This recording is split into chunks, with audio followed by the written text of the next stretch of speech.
الحمد للہ وکفی وسلام علی عبادہ الذین اصطفی۔ قربانی کو احسن طریقے سے ذبح کرو۔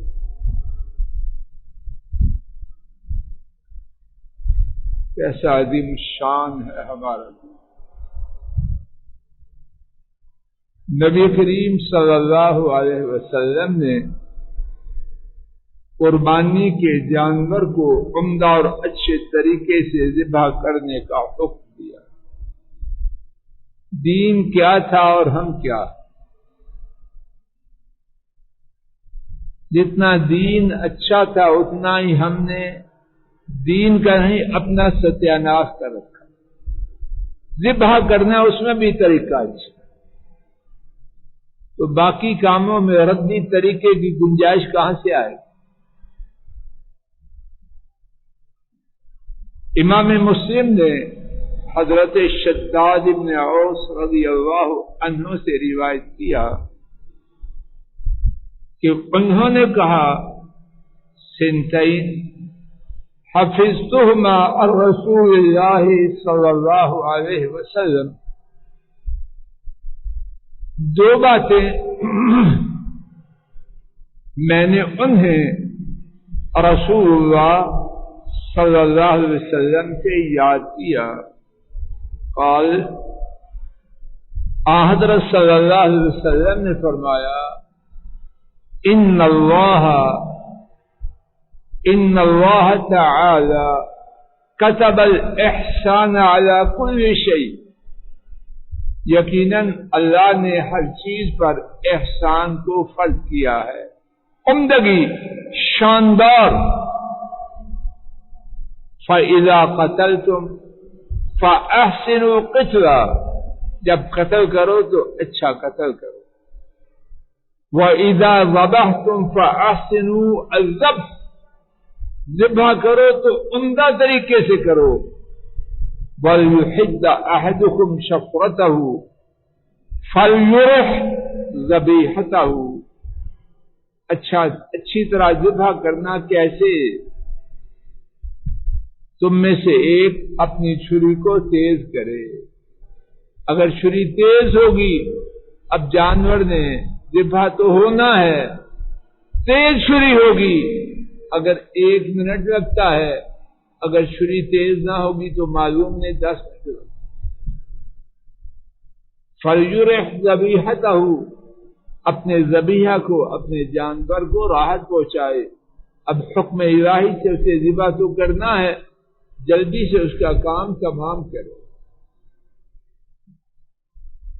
امام النووی نے لکھا ہے اپنے ذبیحہ کا آرام چھری تیز کرنے، تیزی سے چلانے وغیرہ میں ہے، اور یہ بھی مستحب ہے چھری ذبیحہ کے سامنے تیز نہ کی جائے،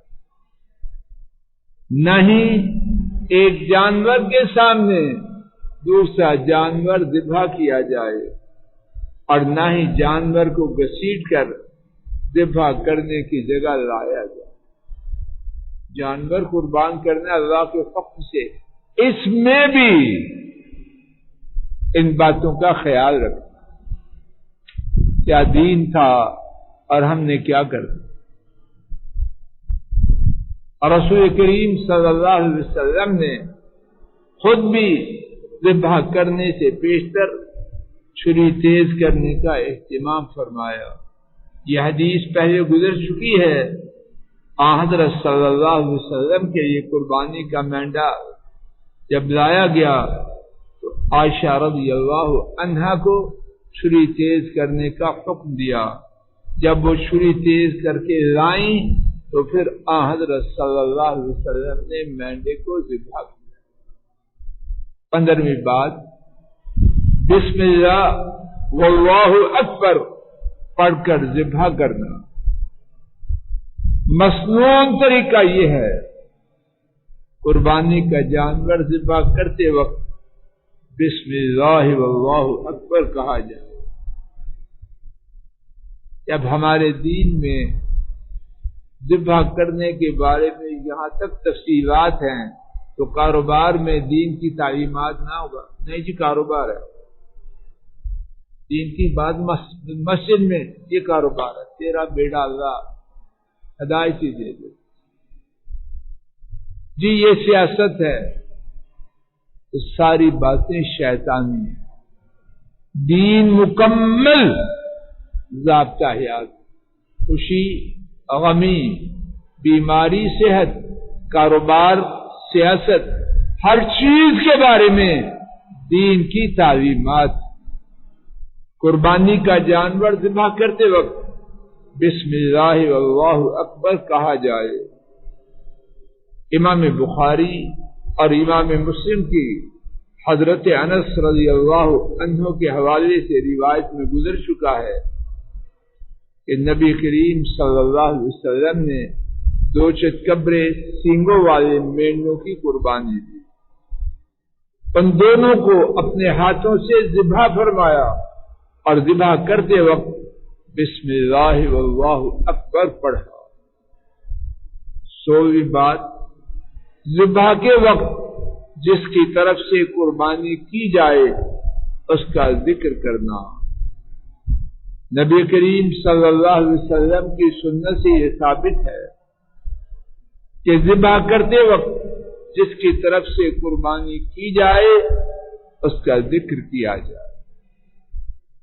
اس بارے میں 2 احادیث، نمبر 1 امام مسلم کی حضرت عائشہ رضی اللہ عنہا کے حوالے سے حدیث میں یہ بات ذکر ہو چکی ہے کہ پھر حضرت صلی اللہ علیہ وسلم نے چھری کو تھاما اور مینڈے کو ذبح کرنے کے لیے بچا دیا، پھر کہا بسم اللہ، اللہ تعالیٰ کے نام کے ساتھ، اللہم تقبل من محمد صلی اللہ علیہ وسلم، اے اللہ محمد سے و آل محمد اور آل محمد سے، ومن امت محمد اور محمد صلی اللہ علیہ وسلم کی امت سے قبول فرما۔ نوٹ فرما لیجیے، عبادات میں جو بات اچھی طرح نوٹ کریں، بنیادی بات، عبادات میں جو کچھ نبی پاک صلی اللہ علیہ وسلم نے کیا یا فرمایا یا آپ کے سامنے کیا گیا، آپ خاموش رہے، وہ کرنا ہے، اس کے علاوہ کسی بات کی گنجائش نہیں۔ جہاں آپ نے بولا وہاں بولنا ہے، جہاں نہیں بولا وہاں نہیں بولنا۔ نماز پڑھنی ہے، 4 رکعت نماز، اوپر زمین کے نیچے آسمان کے پیچھے، کوئی ثابت نہیں۔ قربانی کرنی ہے، کہنا ہے کہ یہ میری طرف سے ہے، پورا کی طرف سے۔ کیوں؟ جہاں انہوں نے فرمایا ہم نے بولنا ہے، جہاں وہ چپ رہے، ہم کون ہوتے؟ دین میرا یا آپ کا ہے؟ دین اللہ کا ہے، اور بیان کرنے والے نبی کریم صلی اللہ علیہ وسلم، اور یہ عقیدہ ہے اہل حدیث کا۔ لوگ تنقید کرتے ہیں، کرتے رہے، دین یہی۔ علامہ نووی نے تحریر کیا ہے فیہ دلیل، اس میں اس بات کی دلیل ہے استحباب قول المضحی کہ قربانی کرنے والے کا یہ کہنا مستحب ہے حالت ذبح کرتے ہوئے ما تسبیح و تکبیر، تسبیح اور تکبیر کے ساتھ اللہم تقبل منی، اے اللہ اس کو قبول فرما لے۔ دوسری حدیث امام ابو داؤد نے حضرت جابر بن عبداللہ رضی اللہ عنہما سے روایت کیا، انہوں نے کہا شہدت مع رسول اللہ صلی اللہ علیہ وسلم اضحیٰ، پھر مصلی میں نے عید الاضحیٰ اس حالت میں کی کہ میں عیدگاہ میں رسول اللہ صلی اللہ علیہ وسلم کے ساتھ تھا۔ فلما قضى خطبته، جب آپ نے اپنا خطبہ دے لیا، نزل من منبرہ، آپ اپنے منبر سے اترے، وأتي بکبش، اور آپ کے پاس مینڈا لایا گیا. فذبح رسول اللہ صلی اللہ علیہ وسلم بیدہ، آپ نے مینڈے کو اپنے ہاتھ سے ذبح کیا اور آپ نے کہا بسم اللہ واللہ اکبر، اللہ کے نام کے ساتھ، اور اللہ سب سے بڑے ہیں. ھذا عنی، یہ میری طرف سے ہے. وَأَمَّن لَّمْ يُضَحِّ مِنْ أُمَّتِي، اور ان کی طرف سے ہے میری امت میں سے جنہوں نے ذبح نہیں کیا. تنبیہ، بعض لوگوں کی رائے میں ذبح کرتے وقت جس کی طرف سے قربانی کی جائے اس کا ذکر کرنا مکروہ ہے، لیکن ان کی یہ رائے رسول کریم صلی اللہ علیہ وسلم کی ثابت شدہ سنت کی مخالفت کی وجہ سے توجہ کے قابل نہیں. بات وہ ہے جو سنت سے ثابت ہے. اللہ یہی دین عطا کرے، اسی پر زندہ رکھے اور اسی پر موت دے. اٹھنے سے پہلے ایک بات اس کی طرف توجہ فرما لیں. آج 10 دنوں میں سے 5واں دن ہے. 10 دنوں میں سے 5واں دن، 5 تاریخ، باقی ایک آج کا اور 5 دن بعد. میں آپ کوشش کریں ان قیمتی دنوں کو اپنے لیے قیمتی بنائیں. اللہ جانے پھر یہ دن آنے ہیں کہ نہیں. اللہ کرے ایمان و عافیت سے بار بار آ. اور ایک بہت ہی بڑا عمل فجر کی نماز کے بعد جماعت کے ساتھ سورج کے نکلنے تک بیٹھنا، 2 رکعت سورج نکلنے کے بعد اشراق کے وقت پڑھ کے جانا، ایک حج اور عمرے مکمل کا ثواب. ایک حج اور عمرے مکمل کا ثواب ہے. اور 10 تاریخ کو اشراق نہیں پڑھنی. باقی 5 دن آگے، 5 6 7 8 9. جی آج بھی ایک آج کا بھی ہے نا، ٹوٹل 5 ہو گئے. تو 5 دن ہیں اور ان دنوں میں جو ثواب ہے وہ اتنا ہے، سارے سال میں اتنا ثواب نہیں. اگر کوئی رکاوٹ نہ ہو تو ان دنوں میں یہ فائدہ تو اپنے کھاتے میں اللہ کی توفیق سے ضرور داخل کروانے کی کوشش کریں. اللہ تعالیٰ اپنے فضل و کرم سے مجھے آپ کو زیادہ سے زیادہ ایسی نیکیاں کرنے کی توفیق عطا فرمائے جو ان کے ہاں قبول ہوں. اللہ ہمارے بیماروں کو شفا دے، پریشانیوں کی پریشانیوں کو دور فرمائے، دکھیوں کے دکھوں کو دور فرمائے، بے ہدایتوں کو ہدایت دے، بگڑوں کو سدھار دے، مظلوموں کی مدد فرمائے، ظالموں کو ہدایت دے.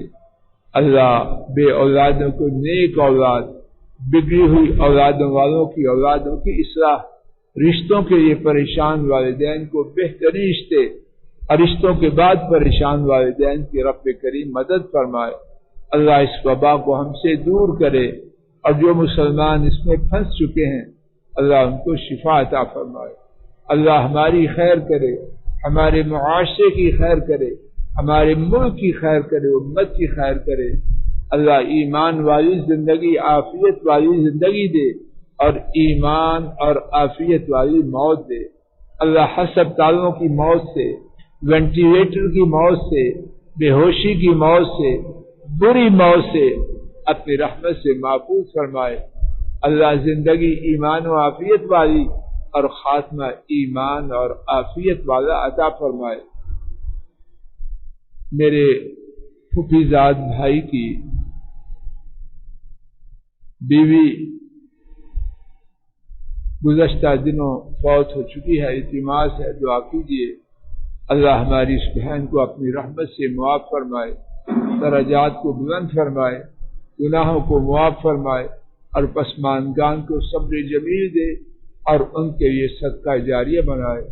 صلی اللہ تعالی علی خیر خلقہ وعلی آلہ واصحابہ وأهل بيته وأتباعه إلى يوم الدين آمين يا رب العالمين.